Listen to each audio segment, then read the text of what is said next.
E o João Paulo Tinho. E o Nilton? Nilton, vai fazer a sua pergunta hoje, Nilton? Nilton, chegou a hora, Nilton. O povo está aclamando, Nilton. Direcionar aqui? Dá licença, André. Assim? Tá. Vai fazer, Nilton? Acho que vai tomando força só para depois. André vendo para nós uma pergunta. Então, pessoal, vamos começar? Tá tudo certo aí? Podemos, se puder. Permaneça ok. beleza. Tá, a gente começa a coletiva então naquela sequência que eu disse. Vamos rodar as perguntas aí, depois a gente vê como é que vai ser o tempo, tá bom? Beleza. André, primeiro pedir um balanço teu da Copa Paulista, né? Acho que o Grêmio fez uma campanha muito honrada, de grande desempenho e esteve a um pênalti, vamos dizer assim, né? Dessa classificação.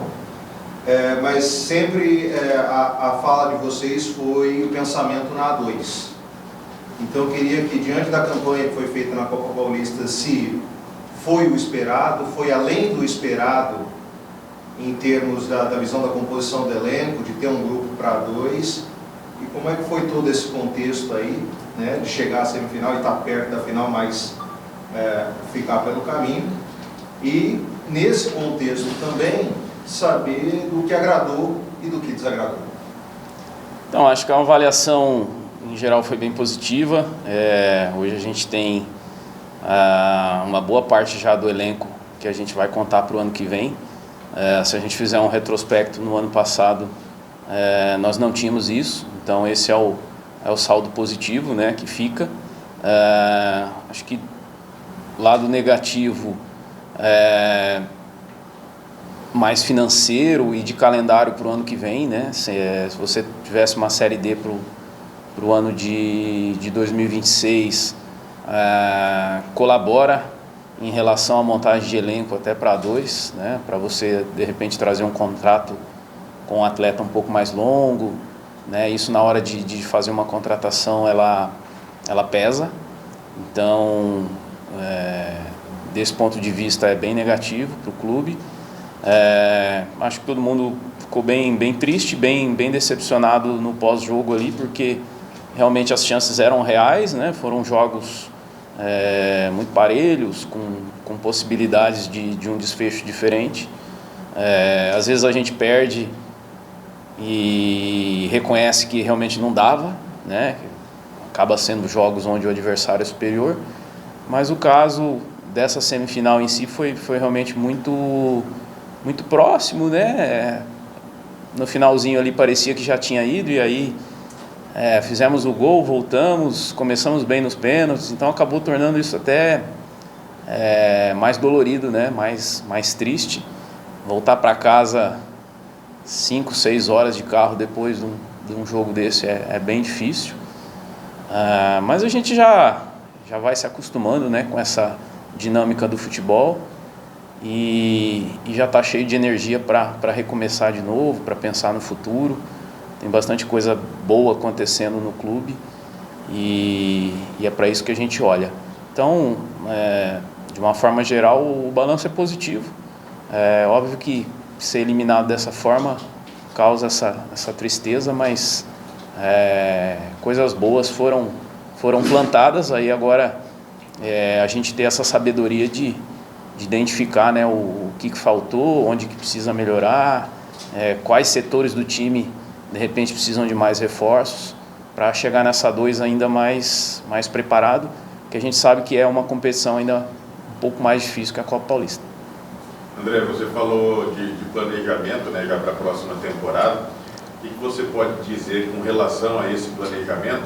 E uma pergunta em relação ao Prudentão, né? Você pensa já na troca do gramado para a temporada que vem, fazer as adaptações que vocês estão planejando?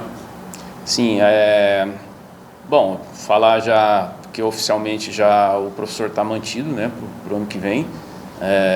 A gente tem um contrato até antes disso, mas não foi por essa derrota que a gente vai avaliar o trabalho como ruim ou longe disso.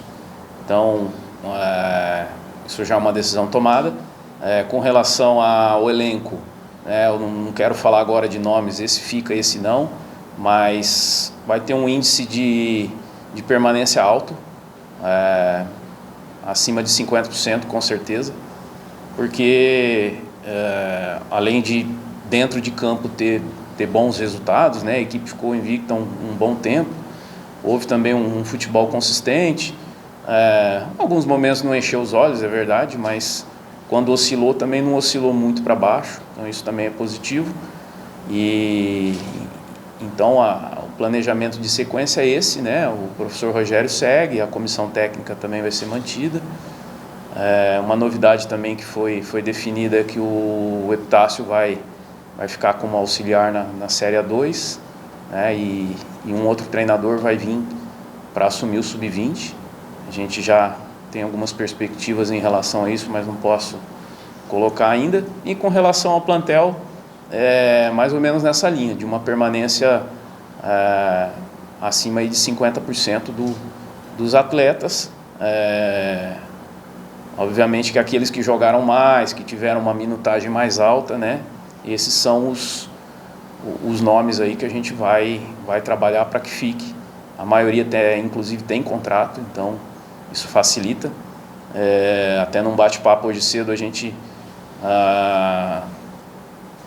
viu isso como positivo, a gente acreditou em alguns nomes já pensando em A2 e está mais ou menos dentro do que a gente avaliou na competição também. Então esse é um saldo remanescente interessante. Com relação ao Prudentão, a gente está pleiteando aí a organização da Copinha, né? Prudente ser uma sede, isso não é oficial ainda, mas tem uma chance bem grande. E aí passa por essas melhorias no gramado e também na iluminação. Então a gente está já com conversas adiantadas com algumas empresas de iluminação com LED, né, que hoje é o que se usa em estádios, né? A nossa iluminação aqui no Prudentão é aquela lâmpada antiga ainda que demora para aquecer e tal, consome muita energia. Então, como a gente está com a gestão do estádio também agora, a responsabilidade desses custos são nossos, então é importante também economizar e melhorar a qualidade, né? A gente, quando tem jogos à noite aqui, a iluminação é um pouco aquém, então a gente quer gerar uma potência maior, principalmente pensando aí nas transmissões e também nos atletas ali dentro de campo que reclamam um pouco da potência da iluminação. Então, o que a gente está trabalhando mais efetivo aí em relação ao Prudentão é essa parte da iluminação e, se não a troca total do gramado, pelo menos uma manutenção grande nele para ficar bem alinhado aí com o que se tem de melhor no futebol. Eu acho que essa eliminação também atrapalha um pouco os planos nesse sentido de reforma do Prudentão, né? A gente tem que ser bem realista com o momento do clube. Às vezes é hora de acelerar, de saber que vai ter uma receita. Se a gente tivesse uma Copa do Brasil, teríamos aí por baixo perto de R$1 milhão, no mínimo, né? Porque se você avança mais fases, poderia ter uma receita ainda maior. Então, essa frustração também de não conseguir a vaga também passa por isso, por planos, por projetos que a gente quer às vezes acelerar, mas a gente tem que dar o passo conforme o clube pode. Então a gente está olhando bastante para isso e com certeza vão vir melhorias, talvez não tão rápidas como se esse calendário nacional pudesse ter se concretizado.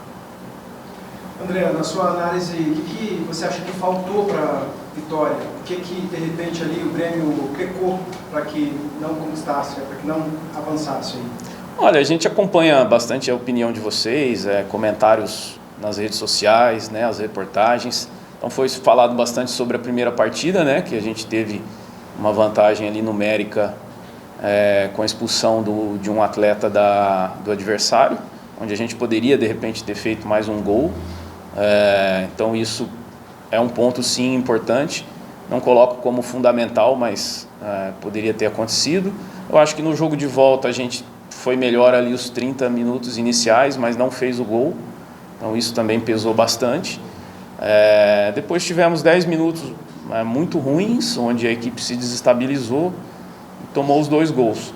Conseguimos melhorar no segundo tempo, mas também não criamos assim tantas chances, essa é a verdade. Ficamos com a bola, propusemos o jogo, mas não dá para enumerar ali que a gente perdeu 5, 6 chances, não foi o caso. Mas enfim, acabou sendo detalhes, né? Uma cobrança de pênalti mais feliz, né? Acho que o Shoa que perdeu era um dos melhores batedores nossos, não só nos treinamentos, como também em equipes que ele já passou, onde ele era o batedor oficial, apesar de ser zagueiro. Então era um pênalti ali que a gente não contava em perder, acabou fazendo uma diferença no geral, né? Enfim, acho que foram detalhes. Aí, pensando assim um pouco do ponto de vista mais amplo da competição, talvez ter somado um pouco mais de pontos no início e de repente ter pego uma equipe menos forte do que o Primavera, isso poderia ter acontecido, um outro chaveamento, né? Ou vindo com a vantagem de fazer o segundo jogo em casa. Algumas contratações não renderam o que a gente esperava.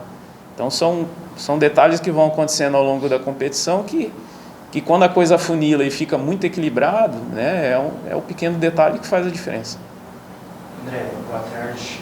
Um ponto que alguns falam que não veio essa classificação para o Grêmio, talvez não contribuiu, foi a questão ali no segundo tempo não ter um jogador para entrar e mudar o patamar que estava no jogo. Você acredita que talvez faltou o Grêmio trazer um pouco mais de jogadores que pudessem decidir nessa questão e também na questão de equilibrar a questão financeira também? Como que você pensou ali depois no final? É verdade, as nossas opções do banco não foram jogadores que contribuíram com muitos gols, passes decisivos, né? Isso é estatístico, não é uma opinião minha, né? Praticamente o pessoal os 11 iniciais ali concentraram praticamente todos os gols da equipe, né? Então, realmente quando a gente fala de elenco, é nessa hora que ele aparece, né? Quando o jogo está difícil e de repente vem um cara do banco que muda. Isso realmente faltou na equipe. A gente tentou sim, até veio um atleta que acabou sendo até anunciado pela imprensa, porque acabou vazando, mas aí teve um problema no exame médico, que ele não estava apto, então seria um reforço que a gente teria para a reta final, também acabou não dando certo, mas a gente sabia que tinha essa carência e tentamos resolvê-la, mas aí pela janela ali da data não dava tempo de recuperar ele, nem de tentar um outro. Então, a análise a gente compactua dela, acho que de repente mais 1 ou 2 jogadores ali, né? É inegável que a chegada do Jonathan aumentou o nível da equipe, do próprio Douglas, né? Tivemos o desfalque do Canela, também foi importante nessa reta final. Não que o Alan James não tenha ido bem, mas seria um nome a mais ali, ou para começar ou para trocar, né? Então isso também atrapalhou um pouco. É o que eu digo, são pequenos detalhinhos ali que não conspiraram a nosso favor. André, boa tarde. Falando sobre o elenco da Série 2, né, a formação desse novo elenco, por mais que a gente esteja aí há 3 meses da disputa, até um pouco mais, a gente sabe que é o momento ali de não perder os atletas, né, que vão terminando seus contratos e enfim, imagino que o Grêmio esteja bem de olho nisso. Como é que vocês já estão enxergando essa formação de elenco? Imagino que o torcedor fica pensando, será que o Wallace volta? Será que o Caio Christian volta? Quem você pode dizer para a gente que volta? E como formar esse elenco? Como fortalecer ele? A base, como você disse, está aí, vai ser mantida. Mas a gente sabe também que a Série 2 o Grêmio vai buscar entrar num outro patamar do que foi nessa temporada. Como fortalecer esse elenco, à medida que você tem Prudentão para mexer, você tem iluminação para cuidar, está pensando em copinha também? Uhum. A prioridade é a equipe profissional, a 2, né? Nós não vamos, de repente, destinar muito recurso para reformar o estádio e fazer uma equipe fraca. Isso aí não passa pela nossa cabeça. Mas montagem de elenco, assim, às vezes o comercial é um exemplo disso, né? Uma equipe com uma folha super modesta, com jogadores que não vinham de grandes equipes, e chegou também na semifinal e vendeu muito caro para o 15 de Piracicaba. Então você consegue ser assertivo às vezes mas com um nome que não é tão caro e às vezes um nome que você investe mais não dá certo. Isso aconteceu aqui esse ano, aconteceu com um professor lá em Votuporanga também, com outro atleta, e a gente quer, nessa mexida do elenco, trazer jogadores que a gente entende que vão poder contribuir mais do que os que estavam aqui, né? Para pegar um igual ou que eu acho que é um pouco melhor, aí não adianta, é melhor a gente ficar com o que a gente tem. Então, essas trocas, essas mudanças, essa pequena reformulação no elenco que a gente quer fazer é para subir o nível, né? Com relação ao Wallace e o Caio Christian, ambos têm contrato com o Grêmio, então a tendência é que eles voltem. Óbvio que se chegar uma proposta de um Paulistão Série A, de alguma coisa muito diferente para eles, a gente também não pode tirar isso do atleta, sabe? Falar, olha, você não vai jogar na Série A na Portuguesa, você vai jogar A2 no Grêmio porque você tem o contrato. Eu acho que quando você trata o atleta dessa maneira, ali na frente te atrapalha a trazer outros. A gente já aprendeu isso também no futebol, né? Você tem que deixar o atleta progredir. Claro que desde que seja realmente para um salto importante na carreira dele.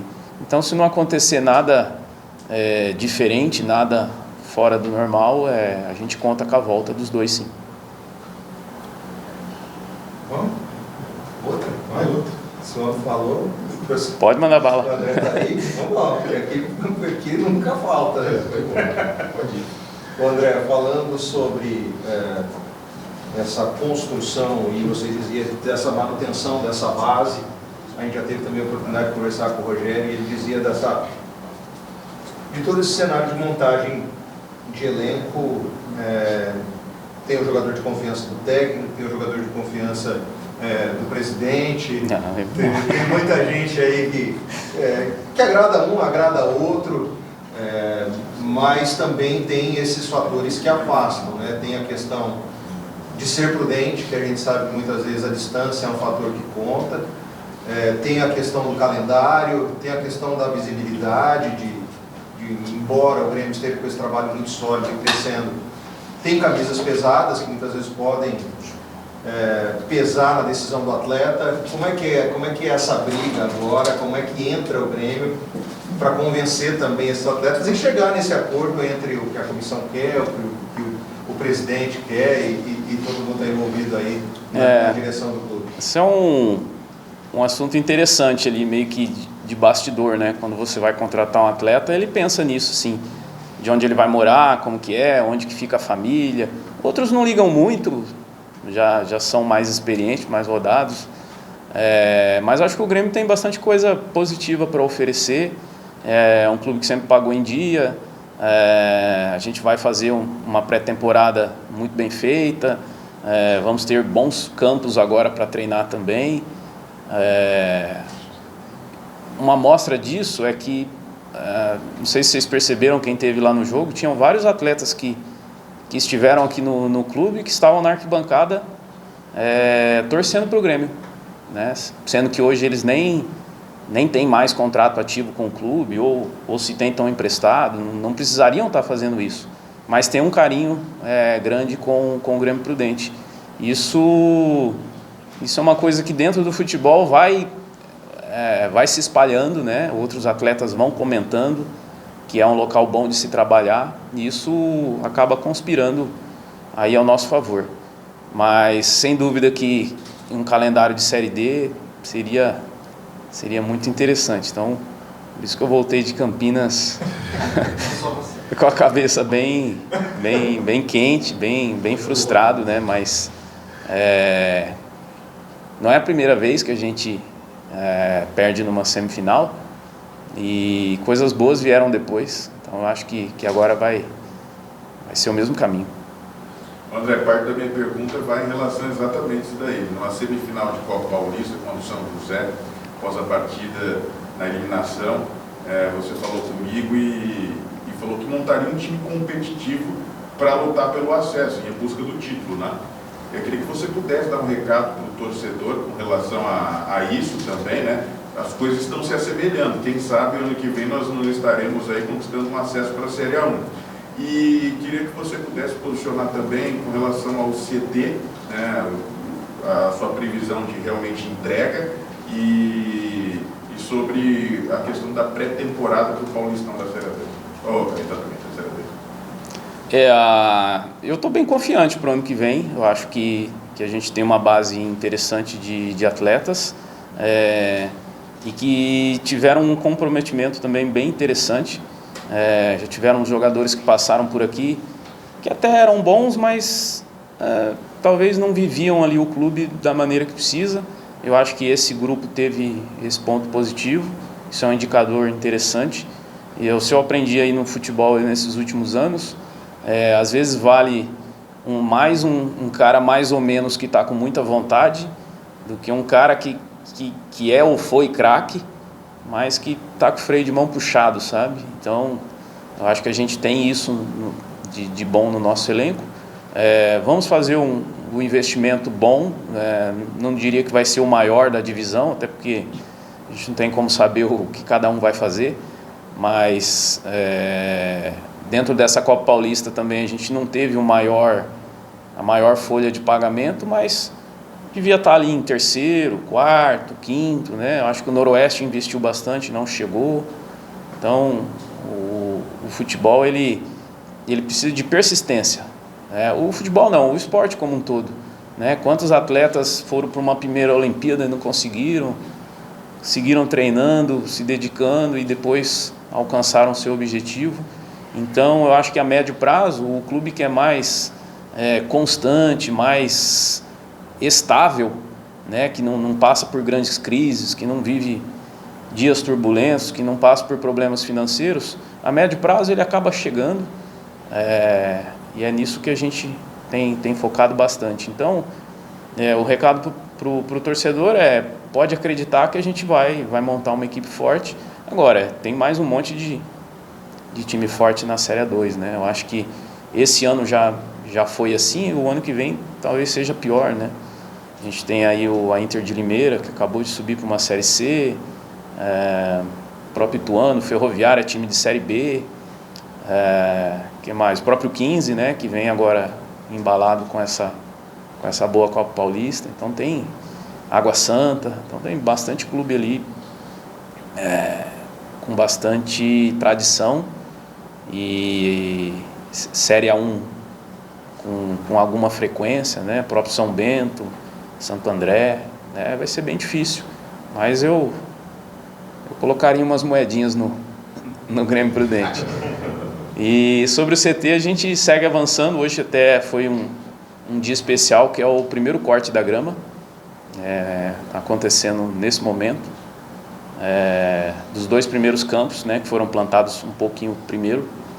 Então, eles já estão recebendo o primeiro corte, o gramado já está quase que fechado ali, ele ainda precisa madurar um pouco mais, não é bem esse o termo, mas ele ainda é um pouco jovem demais para ser pisoteado, mas daqui a pouco já vai estar pronto.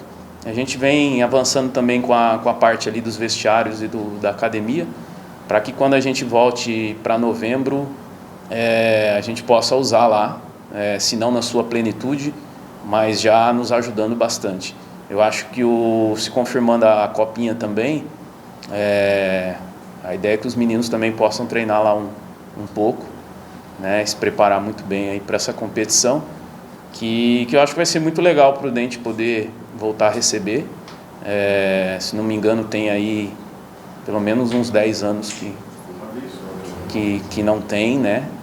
Quem sabe até não acaba vindo uma grande equipe para cá também, que seria legal para trazer essa visibilidade para a cidade, né? Apesar de tornar o grupo mais difícil, mas para o torcedor é sempre interessante, né? Ver grandes equipes, grandes camisas. Então tem todos esses projetos correndo.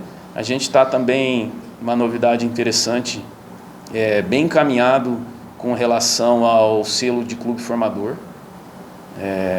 Isso, se concretizando, vai ser uma grande conquista para o clube. Pouquíssimos times têm, e isso é um pouco do reflexo do que a gente já vem fazendo na base nos últimos anos, né? Melhorando as condições de de treinamento e estrutura para os jovens. Fizemos um ótimo sub-20 esse ano, né, numa primeira divisão, onde é sempre muito difícil. Alguns jogadores subiram para o profissional, né, então foi muito legal poder ver o Wagner, que veio da base fazendo seu primeiro gol, o próprio Maricá, o Alisson, acho que jogou bastante também. Tiveram outros que ao menos no banco ficaram, então isso já é também um reflexo desse crescimento. E eu acho que a equipe do Sub-17, né, que vem fazendo aí um papel muito bom na competição, vencendo o Palmeiras lá em São Paulo, agora se classificando pela primeira vez para o mata-mata, né, do Paulista. Então, isso não é achismo, né? Eu acho que está melhorando. Os resultados estão mostrando que estão melhorando. O ano que vem, no Sub-20, a gente já entra numa condição de jogar uma a mais em casa, que é por ter terminado entre os 16. Então isso também já é um ponto positivo. Já vai ser uma equipe que de repente o atleta já vai olhar com mais carinho para vir para cá. Vão ter meninos do Sub-17 que vão subir e vão colaborar muito no 20. Então são coisas positivas que estão acontecendo no clube e que se a gente fica triste com a eliminação, né, de um lado, e tem que ficar mesmo, a gente tem que também saber enxergar que coisas boas estão acontecendo e não perder isso, né, não deixar esse momento bom passar, porque lá na frente vai trazer muitos resultados. Só com relação à data de apresentação. A gente está esperando como vai ficar também esse formato da Série 2. É possível que tenha mudanças. A CBF está diminuindo o número de datas. O ano que vem nós temos Copa do Mundo, né? Então vai travar ali o meio do ano. Então está enxugando muitos estaduais, o que para um clube como o Grêmio Prudente é péssimo, porque acaba muito cedo o campeonato, ou termina mais rápido, ou vai começar ali muito no início de janeiro. Então a gente está aguardando essa definição do calendário. Quem sabe até mude o sistema de disputa, em vez de ter aquele grupo com todos contra todos não, que era um turno só, mas de repente vai se dividir em 2 grupos, a gente não sabe ainda. Eu acho que isso vai ser colocado em votação no arbitral, eu imagino que vai seguir esse caminho. Então, assim que a gente tiver essa certeza da data de início, a gente vai definir a data de apresentação. Mas a gente quer trabalhar aí, no mínimo aí uns 45 dias.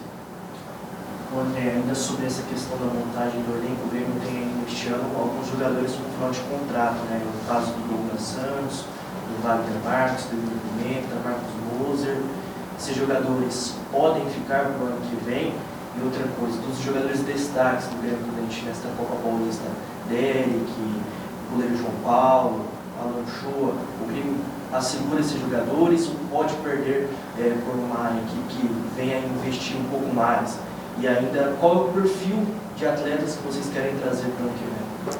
Então, esses nomes que não têm contrato, teria que conversar, né? Ver se o atleta quer estender o vínculo, se é uma pretensão dele continuar aqui e se é a nossa também. Eu acho que nesse caso tem nomes que sim, tem nomes que não. Dos que têm contrato, né, como eu falei do exemplo do Wallace e do Caio Christian, né? Só se for realmente uma equipe aí de um nível bem acima. Se for outra equipe de A2, aí nem pensar. E se for um estadual ruim ali, mais fraco, também a gente não vai estar liberando. Quando a gente faz um contrato já pensando no ano que vem, ao mesmo tempo que o jogador quer essa segurança de ter essa estabilidade, o clube também quer. Então, não pode ser assim, eu não quero mais brincar, né?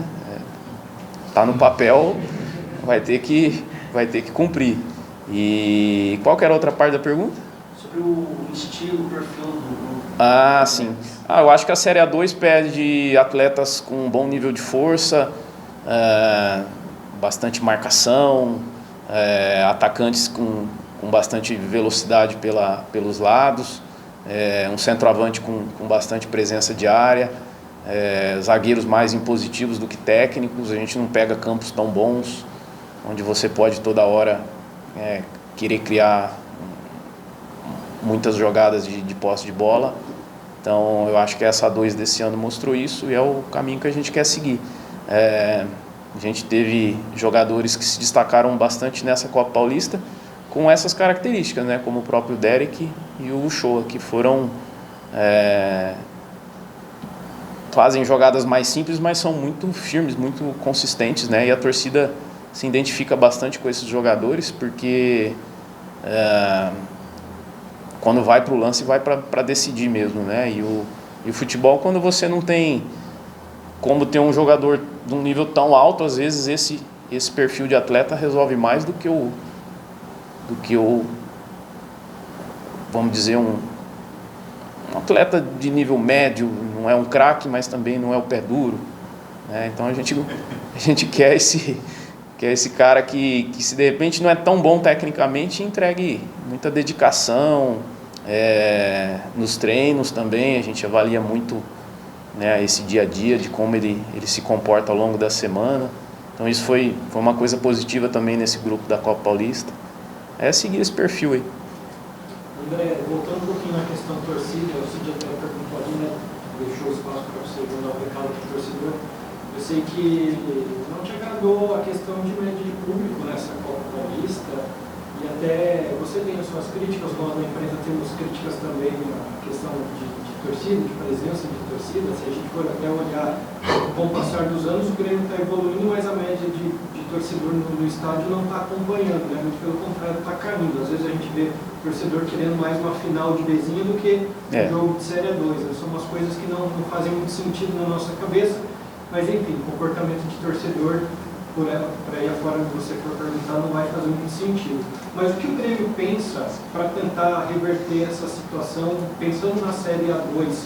Eu lembro que vocês falavam muito a respeito de dar mais condições no Prudentão para que o torcedor venha para cá, bonitos melhores, quem sabe melhorando a questão do sócio-torcedor de vocês também. O que está ao alcance do Grêmio Prudente que, já pensando na Série A2, vai ser possível já fazer? Esse ano, assim, a Copa Paulista ela é sempre um pouco mais fraca que o Paulista, né? Porém, na reta final, uma coisa acaba pegando e acelerando. Então, a gente viu o Piracicaba, acho que com 12 mil pessoas, né? Próprio comercial, não me lembro o número, mas acho que foi acima de 7.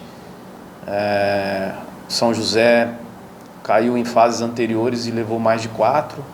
Então aqui realmente decepcionou um pouco, principalmente por a equipe vir numa sequência invicta, né? A gente sabe que quando a equipe não está bem, aí o pessoal desanima mesmo, mas não foi o caso esse ano. Então é difícil identificar o que aconteceu. A gente fez promoção de ingressos em 2 jogos, com ingresso único a R$10, onde de repente a pessoa até queria vir com a família e aí tem que comprar 3, 4 ingressos, na cadeira fica inviável. Então a gente fez uma espécie de experiência, né, um teste, para ver como isso aconteceria, e financeiramente foi até pior.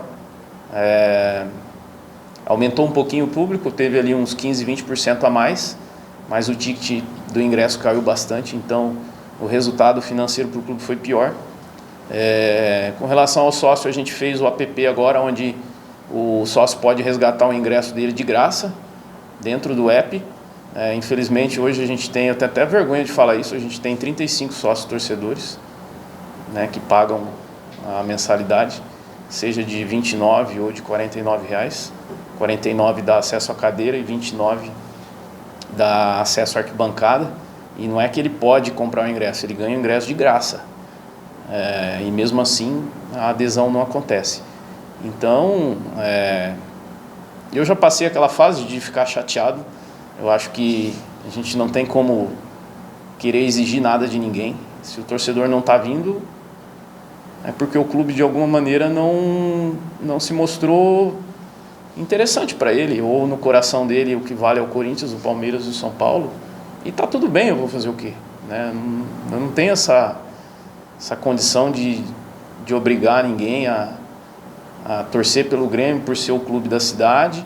Eu sei que a gente também vive um histórico de decepções, de outros projetos que começaram bem e depois morreram. Talvez isso pese, da pessoa não querer, sabe, não vou me envolver porque depois isso aí não vai dar em nada. Eu acho que tem uma ala que pensa um pouco assim. Enfim, lutar com a realidade que a gente tem. Acho que o clube pode melhorar em alguns setores, pode, mas o que de repente as pessoas precisam entender é que não dá para fazer tudo. Outro dia eu vi alguns comentários, a assessoria de imprensa precisa ser melhor, ou precisa ter mais gente. Não dá, cara, né? Os profissionais aqui às vezes se dividem em 2 empregos, porque o que o Grêmio pode pagar não é algo para sustentar a família dele, entendeu? Precisa melhorar logo esse estádio. Com que recurso? Né? Aí faz uma equipe fraca, aí que não vai vir ninguém. Então é aquela coisa do cobertor, a gente tenta cobrir o pé quando esfria e depois a cabeça. Eu acho que uma presença maior de torcedor ajudaria muito o clube a evoluir mais rápido, né? Mas isso tem que partir deles, de querer realmente comprar essa ideia e vir e comparecer. E eu acho que importante também, uma coisa que eu vejo bastante o Pedro falar lá no canal dele, é que o torcedor que às vezes vem para o Prudentão, ele não entende o que é uma Série A2, uma Copa Paulista. Ele fica esperando assistir um jogo de Brasileirão ou de Premier League, e com 5 minutos de jogo já está reclamando porque o cara errou um passe, ou porque... a gente precisa passar por esse processo, né? Por essa realidade de divisões menores, precisa roer esse osso para poder chegar um dia a ser aí um Mirassol, um Novo Horizontino, né? Clubes que conseguiram sair dessas divisões de baixo. Então, óbvio que muita gente compra essa ideia, né? A gente viu quantas pessoas se esforçaram para ir lá para o jogo de Campinas, né? Fretando ônibus, fazendo rifa. É isso aí que nos motiva, tentar dar uma alegria para esse torcedor, porque esse realmente às vezes faz mais até do que poderia. Acho que teve gente que talvez faltou no trabalho segunda-feira porque chegou tarde pra caramba de Campinas, mas fez o esforço que podia e que não podia para estar lá.